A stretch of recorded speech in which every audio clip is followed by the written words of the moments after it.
Check this out. Check out what's left of this bearing. That's the outside.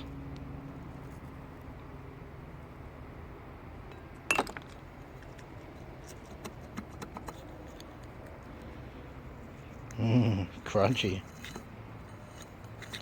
And I reckon we've lost some balls too. Don't you hate it when you lose your balls?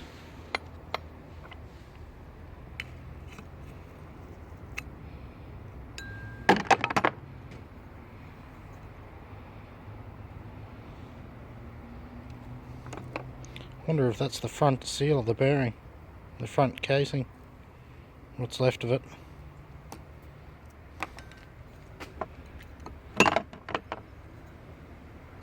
Try to get the rest of this apart and have a look.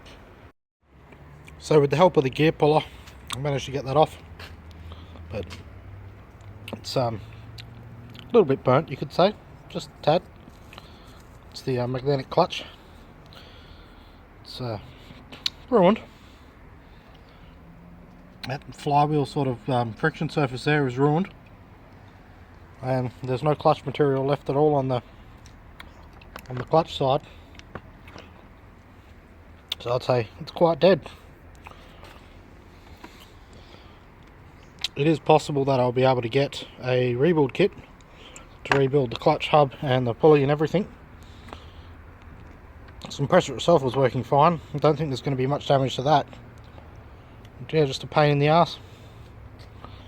Absolute pain in the ass. Here's the car. It's a 2007, thought it was 11 but it's not, it's 2007 Kia Sportage turbo diesel. Common rail, all the fruit. Got a nice new factory original Gates belt for it. Didn't want to risk it using anything else. There's the Ninja Turtle.